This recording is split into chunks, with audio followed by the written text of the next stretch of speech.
Hello everyone, and welcome back to Xenoblade Chronicles. In the last episode, we came across Melia here in the contaminated zone of Magna Forest, as well as Alvis, who seemed, amongst other things, to know a lot about Shulk, a lot about Telethia, and be able to use the Monado.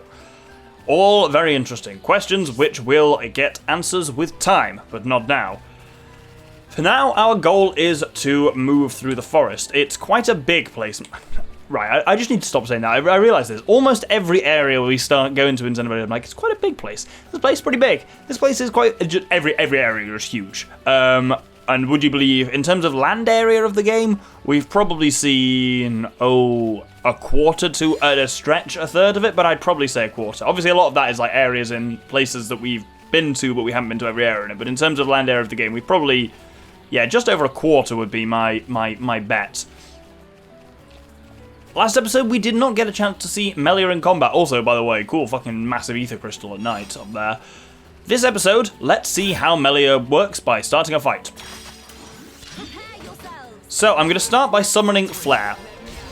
Everyone gets strength up. Her and Dumban and Ryan all get strength up, and you'll notice she's got a little flare floating above her head. Next, we'll summon a bolt. And now she has a flare and an electric above her, and they got ether up for all the good it does them. Now, we use her talent art to discharge. And we fire an electric elemental into this X, and down it goes. Whoa, various things have started on us. Okay, cool. But yes, that's the general process for Melia, is summon stuff, and you can summon things like, there we go, I've summoned a water, a bolt, and a flare, all there, and then we use her talent art to discharge them. Even if it's not fully lit up or fully charged, you can still use it. And this makes Melia incredibly useful in chain attacks. Her main way of attacking is her talent art. As such, she can almost always chain with almost everyone. It's a bit of an odd one to get your head around kind of how she functions, but that's the way you kind of got to keep remembering. And the order in which I summon elementals is important. I tend to have... So, unless you've got probably Sharla in the party, basically summon electric is the least useful from a... Electric is the least useful from a attack perspective, a defense perspective, but the most useful from an attack perspective. Because as I say, they all have a function that they do whilst they are summoned, and then something they do when they're dispelled. So I tend to use electric as my main attacking one because it's very handy for that. Ah, that's the X watering hole, of course. Oh, and that reflection of those ether crystals in the water is very cool. So yeah, that tends to be my approach: is to use. Electric is my main attacking one. With these two especially, Ryan and Dunban, what I always tend to do is open with a summon Flare. Flare is kind of powerful if you attack with it, but the main thing is I want that strength up buff on the pair of them. Equally, if I summon Water, that gives me Regenerate. Water isn't the most useful when it's dispelled, because it does a kind of healing sucky thing, which is not her most powerful attack. Here we are in Element Burst. This is what I'm doing to actually fill her talent gauge. This lets you do a couple of things. The main one we have access to at the moment is Burst End, which basically does a lot of debuffs to the enemy. It also doesn't necessarily end your burst. It often does, but not necessarily. But Elemental Burst is just the thing we get to by firing off enough attacks with Melia in the same way that other people's talent gauge charges. The only difference with Melia is that her talent gauge doesn't charge by auto attacks. Nothing Melia does relies on auto attacks, and indeed, despite the fact that she's functionally a ranged character, her auto attacks... Oh, I've gone the wrong bloody way. Her auto attacks are not ranged, they are close combat, and they are pretty crap. As such, her weapons will all have an auto attack stat. You can use this to judge, in inverted commas, how good a weapon is, but frankly, you should prioritize slots and any other cool shit it does alongside that for Melia. As you can imagine as well, Summon Flare inflict blaze, so things like blaze up, which increases blaze duration, can be useful, and also it deals fire damage. So anything that are like that are blaze plus, which increases the amount of fire damage done, are really handy. See also, oh bloody dinos starting to fight with me. Oh, this is the red type of dinos. We've only seen the blue type so far. But yes, so anything that actually ups elemental attacks directly is really handy for Melia. Unfortunately, the fact that I tend to use Summon Bolt as her main kind of attacking move means this kind of puts her into tension with Sharla, because Sharla also wants kind of electric pluses because Thunder Bullet is her most powerful attacking one. But Melia is probably the first time we really get a party member who can make proper advantage of these kind of elemental style gems. A lot of these ones that are like electric up and that kind of thing. We don't have a huge deal of them, but we'll get a fair few in our kind of... Oh, I don't know what that is. In our kind of coming side questing. So with that, can I actually do anything on the Magna Forest Collectopedia yet? Yes, I can do veg. It's quite a big Collectopedia, the Magna Forest one, because again, it's quite a big episode, and it'll be a long time before we're done in Magna Forest. Whereas like Satoral Marsh and Colony 6 and stuff like that are kind of slightly smaller areas, this is like Bionis leg sized. This is like Magna Forest is absolutely colossal. And here we are at Twisted Tree Gate, which brings us to kind of the base of the tree that the nopon live in.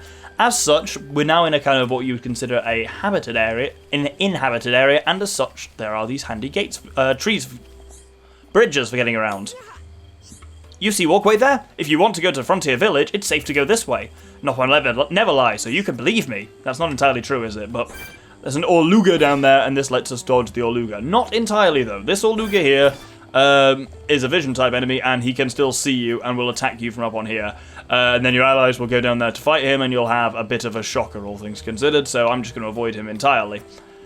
This, though, as they say, while we can explore around down there, and this should be giving you an idea of the size, again, of Magna Forest, is we're about halfway physically through it now. There's another section over there near where that kind of yellow windmill is that we won't be in for a while. There's also a mammoth down there, which is level 96, so don't piss them off, definitely. And with that, here we are at Frontier Village, the village entrance.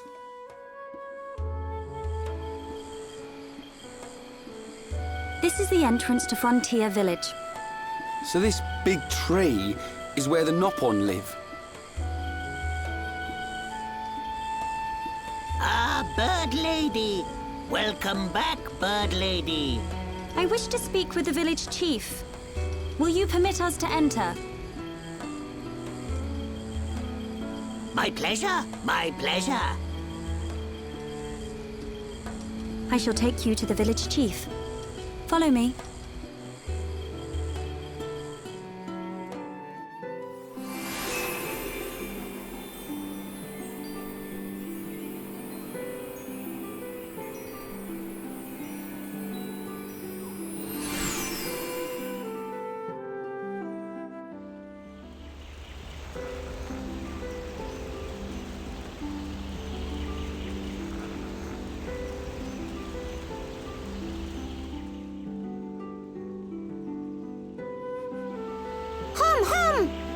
Hum here!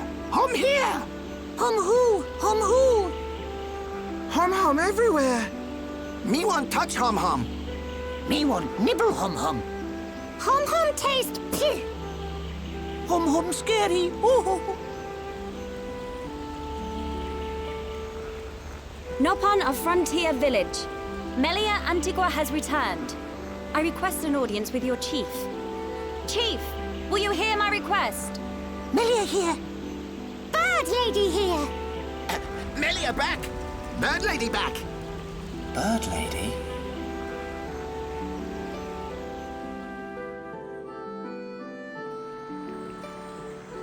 My dear Melia, it's good to see you again so soon. And you look so well. And what of your men? They are at one with the Bionis. They sacrificed their lives so that I might escape. But this is not my reason for coming. These Homs need your help. Will you be so kind as to listen to their request? What could a hum-hum need of me? They require safe passage to Erith Sea. I see no reason to deny them. And Melia, what of you? I have unfinished business in this region. Once these Homs are safely on their way, I shall be on mine as well. That girl. Something's troubling her. We found her half dead and all alone. But I don't suppose she'll tell us the reason anytime soon. Maybe we can help. I'll go and talk to her.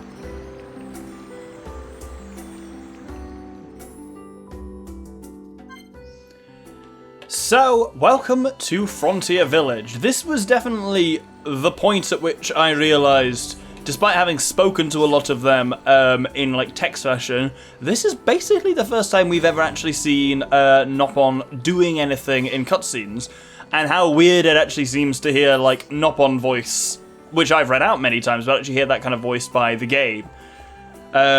Which I kind of like. The hom taste blech is quite amusing.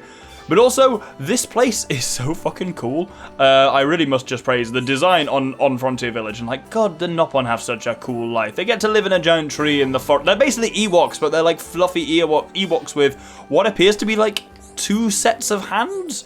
It's never really made clear whether their upper ones are truly like wings that they can use for flying. In other Xenoblade games, it's certainly suggested that they can slow their kind of rate of falling using them, but they're also just very fluffy and bouncy generally.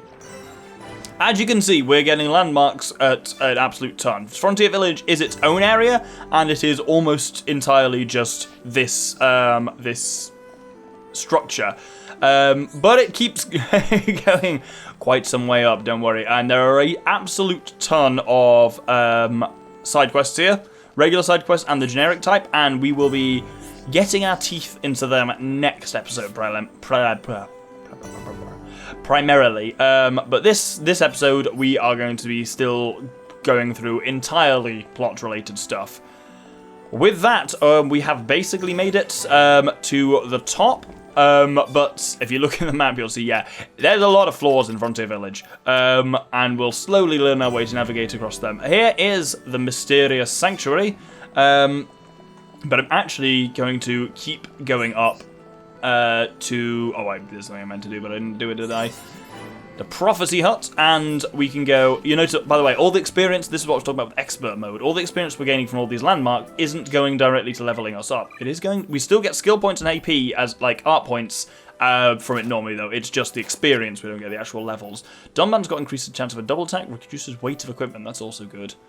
There's a lot of useful Dunban stuff there. I think we'll put them on Prudence for a bit. But yeah, if I go into the activate expert mode, I bet you will be able to... Yeah, Shulk could level up to level 36 now, but I'm not going to do that. I'm going to still let him level up naturally. The bonus stuff is set aside, but we still get normal XP, so he will still level up. So it's just a way of slowing down that leveling, but then still putting me back in control of it, which is real nice. One of many nice quality of life features they've added for the Definitive Edition.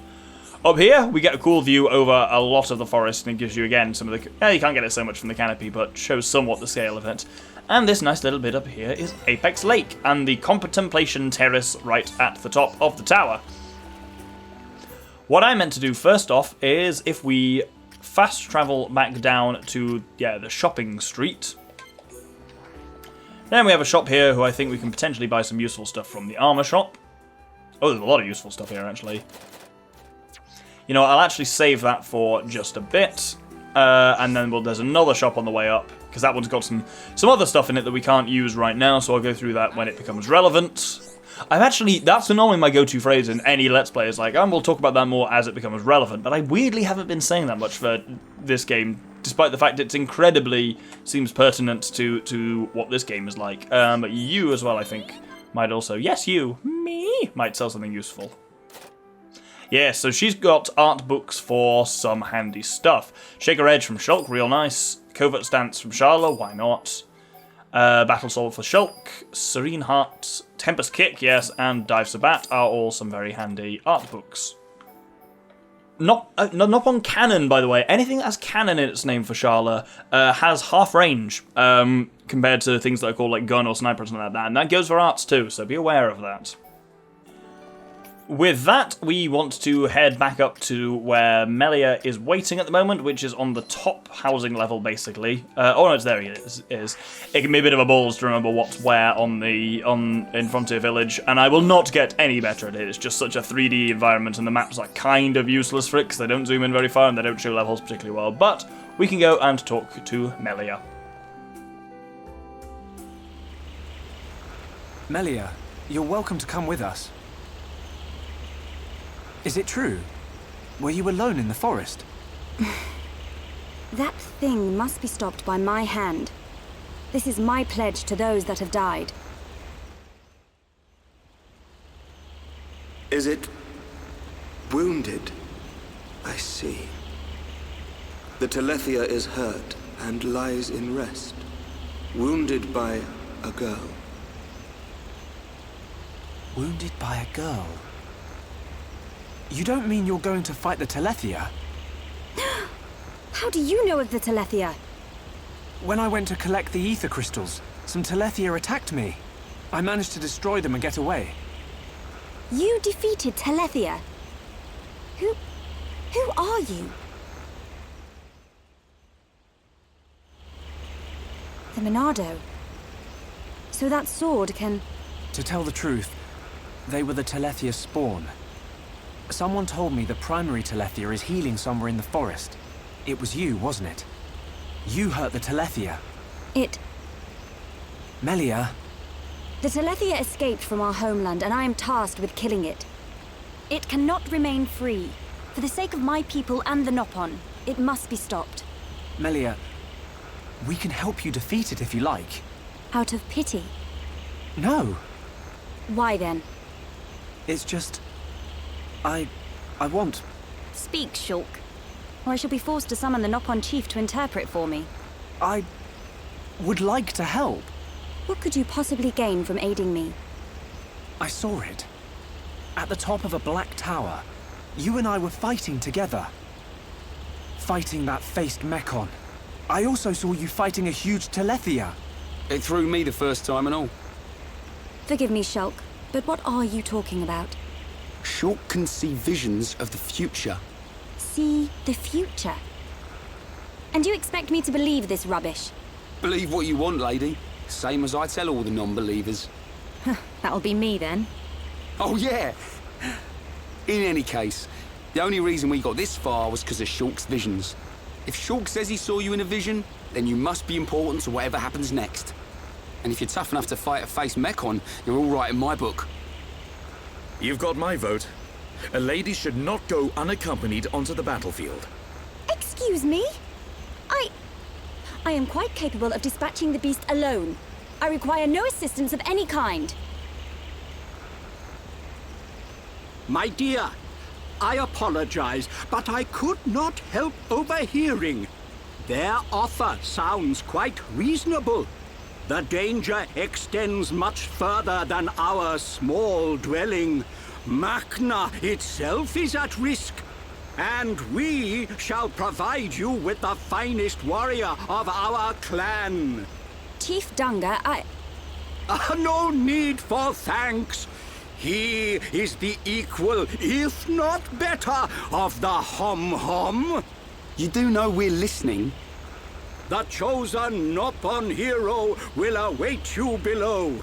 I shall go ahead and prepare him. Please, excuse me. A Nopon hero? Now this I have to see. Don't be like that. Let's meet him first.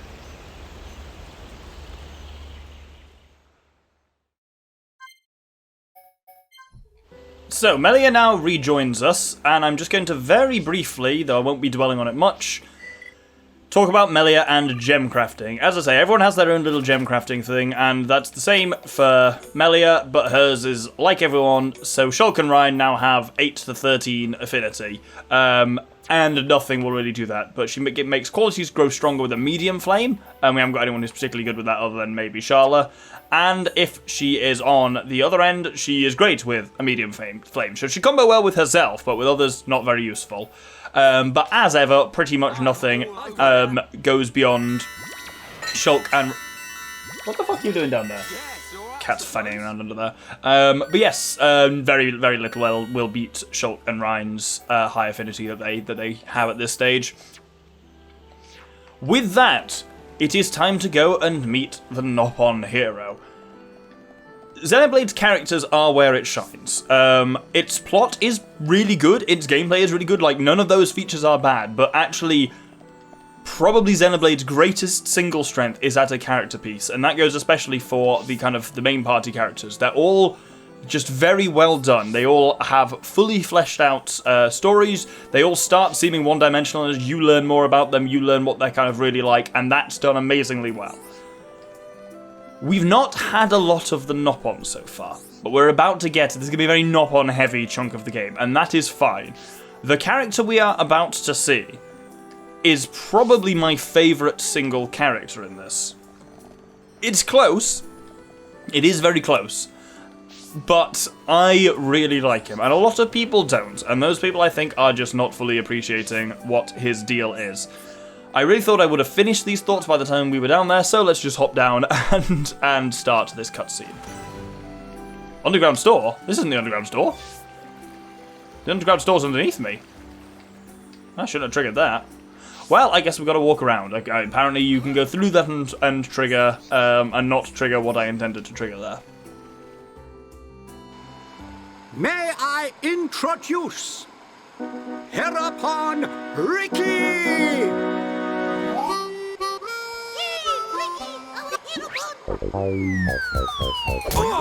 Watch out!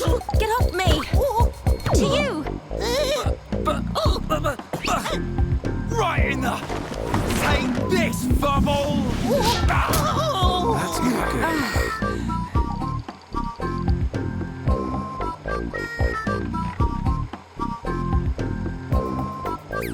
Heropon! Heropon! Fight back! Heropon, chop chop! Heropon, go forth! Heropon, get up! Heropon, make nopon proud! Silence!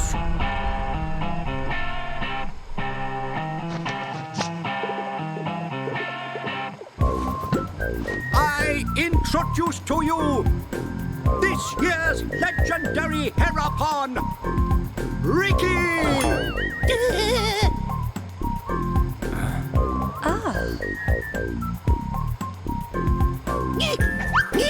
New hum friends, meet this year's legendary Heropon, Ricky! Ricky, live to serve!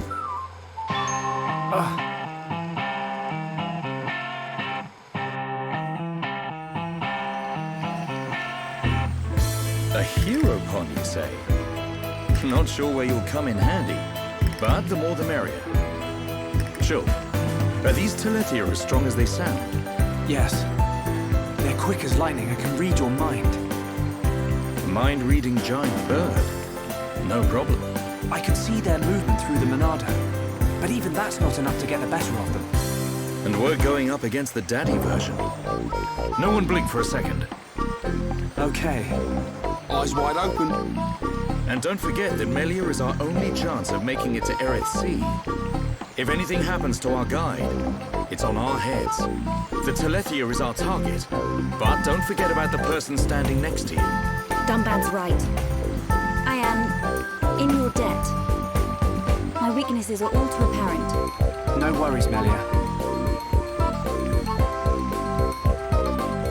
Ricky has been informed of the Dino Beast, what you refer to as the Telethia. Be safe, my hum friends. Ricky's friends, listen to Ricky. Dino Beast is big and scary. Friends, get ready. Friends, help Ricky get ready. You want us to get equipment for you? Ricky's friend, right? Hum clever. Friends meet Ricky when ready. Then, friends and Ricky leave together. Big attitude for a 30-foot rest. Dino Beast is big and scary. Great. That'll come in handy. Is it just me, or did we suddenly become nopon mercenaries?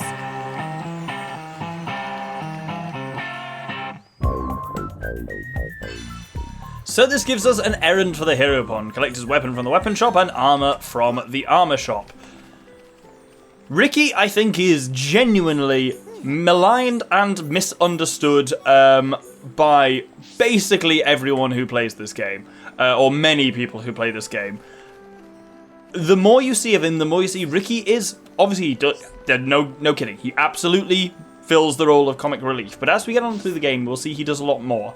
And in gameplay, like, well, I don't want to talk about it too much until we get there. But in gameplay terms, he is also very interesting. Ricky going to kill Dino Beast? Ricky gonna need good weapon. Good luck, Heropon Ricky. Me supporting you. So Ricky's weapons as well are biters. We also picked up one of these in before we'd even come across Ricky as well, which is amusing.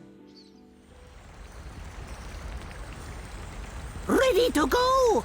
Come, new friends. Ricky's adventure begins. Ricky, you do know where the Telethia is, don't you? Of course Ricky know. Melia, Ricky hear you hurt Dino Beast. I did, but only a little. When Dino Beast hurt, Ricky know it go to place with ether crystals.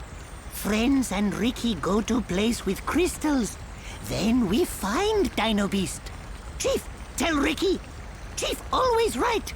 So you do know a thing or two about this monster. Guess we'll be searching for some ether crystals then.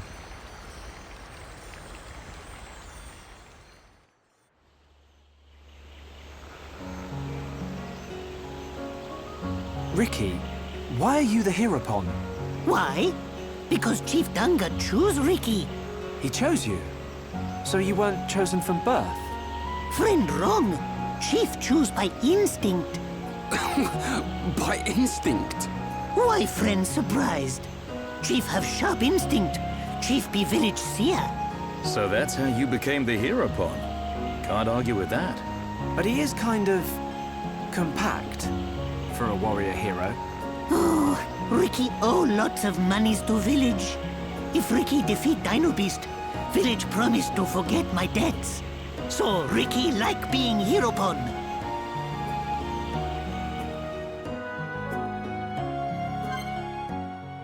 So with that, we'll close up the episode by looking at Ricky a little bit. From a gameplay perspective, Ricky is nothing short of kind of fascinating. That he just does a lot of random shit and can... While most of the other characters we have so far fill a relatively clear role, his role is far less clear, and that makes him very dynamic and flexible. Look at his skills, for example. Increases movement speed, awards the same AP regardless of participation in battle, more XP when discovering a landmark, reduces cooldown during the day. He's just got a lot of interesting stuff. I'll put him on that one for now, because that one allows low value items to be offered while trading. Is very handy. Melia's learned a skill, and we'll leave it at that one, because that crystal harvest bonus she gets is real nice. Let's see what we can get for everyone else. For Ricky, HP from healing art, yes. Increases ether, yes. Ricky uses both physical and ether. He's basically, other than Shulk Monado arts, which are ether, he's basically the first clear split one we have. He has a number of ether attacks and he has a number of physical attacks as well. He's very interesting. Max HP would be nice. Yeah, let's take that. And medium armor will also be nice. Then everyone else can get a basic skill off Ricky. Strength during the day, why not? Need to remember I've got increases strength during the day on literally everyone from that, from Ricky, because that may come in handy at some point. Arts-wise, everyone's learned some stuff. Let's just check levels. So Ricky's arts, if there's any one thing that goes through all of them, which is hard to tell, is it's about status conditions and positional stuff. So sneaky, Ricky sneaks up behind and deals extra damage, 3 times the damage from the back. Bitey, it's fairly powerful anyway, but it inflicts bleed. If you hit from the back, it inflicts bleed for a longer time, and bleed is just damage over time. Likewise, Lurgy is ether type. This is brilliant. Ricky chews poisonous grass from Macra and spits it out in a cloud. Lurgy is an ether attack, which does poison in a cloud in front of him, and does the poison effect. For 30 seconds, people take damage over time. Behave is a weird one. It inflicts paralysis. Oh, they're all weird ones, kind of with Ricky. So Behave inflicts paralysis and can remove Crazed, which is the thing that unique monsters have that makes them be better in the second half of the fight with them. Freezenate, Ice Attack, which inflicts chill, damage over time. Dead Time puts them and Ricky also to sleep, which is a bit of a weird one. Roly Poly is a potentially really handy one. May force topple, and will, if it doesn't manage to successfully force topple, forces bind. So either they stop moving or they could just get toppled for free. Happy. Ricky does his happy dance and just fills a whole chunk of the party gauge. You can only do it when tension's high, so when the kind of portraits are going, ah! They don't need to have the fire behind them, but they need to look excited. But yeah, that's really handy. You can do it is... heals them more if they've got more debuffs on them, and heals in front of them in a fan, so it can potentially hit a range of people. Hero Time prevents tension from decreasing and increases one of his own stats at random. Play Dead. All arrows removed, heals him as if he'd revived as well entirely, and makes him deal more damage with his physical arts. He's got a right weird selection of stuff, so I'm going to choose which ones I kind of want to set on. I definitely want his physical too, and then his various ether arts are really handy to have. Lurgy Behave isn't most useful, but Freezenate's real nice. Roly-Poly is also very nice. Then we'll have Happy Happy over there. You can do it, definitely. Then I'll put Hero Time on, but I don't tend to use Hero Time a great deal. Let's do... Actually, before we do some leveling up, I want to buy some art books. Oh, Nopon Tower, by the way, is landmark out here. I don't know how I hadn't got that before, but there we go.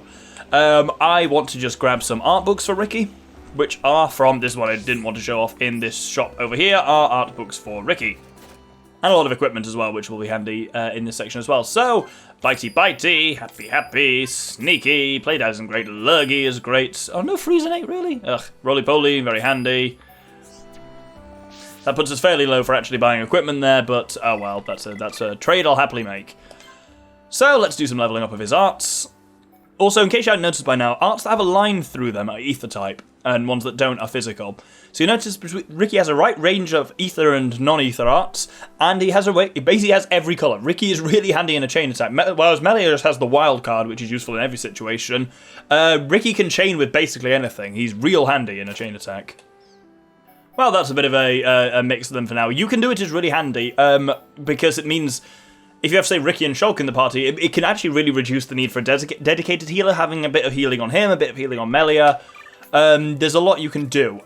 We've got a lot of potential things to equip with him as well. So his weapons are biters, which are basically just little things on a stick that go nom, like those little T-Rex sticks you can get, which is brilliant.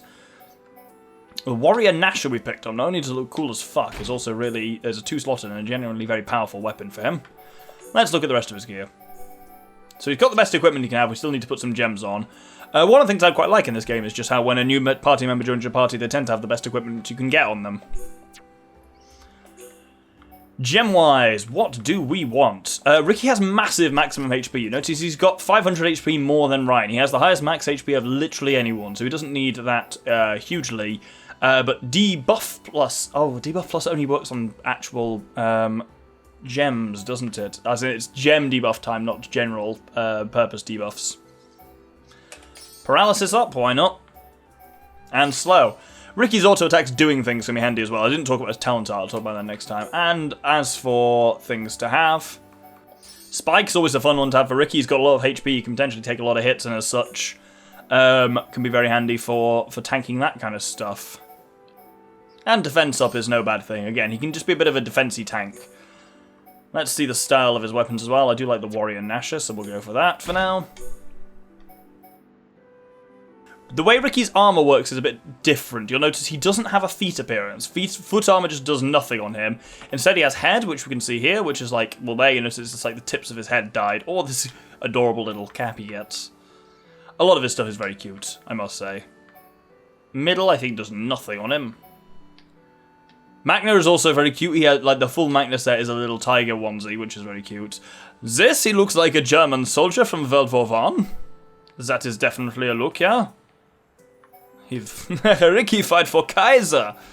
Heavy armor is also wonderful in Ricky. He either turns into like a heavily armored egg or becomes fucking spiky, and both of those are just very cool. And the prodigal type on him is just a dragon head, straight up, which is also a look. You'll notice here we're on his body type, and his body type is going on his trousers. As I say, Ricky's mapping is very unusual. The one he starts off with is this kind of middle type. Magna, again, it's so cute. He's a little... the viewer may or may not know this, but I had a hamster called Ricky, and he was like a little brown, stripy hamster, and he was named after Ricky in this. We called him the Little Pon, or occasionally the Heropon, depending on what he was up to. He was very cute. Oh, wow, that's actually somewhat cool. Spiky boy. Oh, that's also very cool, with the dragon on the front. Then the arms on Ricky are his, like, extra set of arms. His, like, top wing flappy arms. I've always thought of them kind of as wings. I guess that's what they are. Oh my god, they're actually full-on wings with that thing. Well, that's really cool. And then finally, the legs are on his back, of course. So, like, the point at which his biter attaches to the back of his armor is where his leg armor goes. Yes, I know, it makes no sense. Ricky's armor mapping is just baffling. It had like an angry little demon on the back of him. Yes. Now, as I say, the game will treat Ricky essentially as though he's ridiculous and comic relief, and the armor choices kind of go for that as well. But I think the man has a lot of potential, as we will see. With that, I'm just going to check everyone else's equipment is all as where it should be. And with that, I think we will hold the episode there.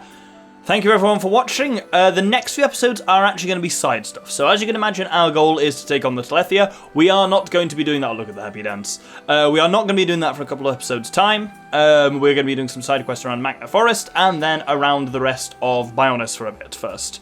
I hope you'll join me then. Thank you very much and good day.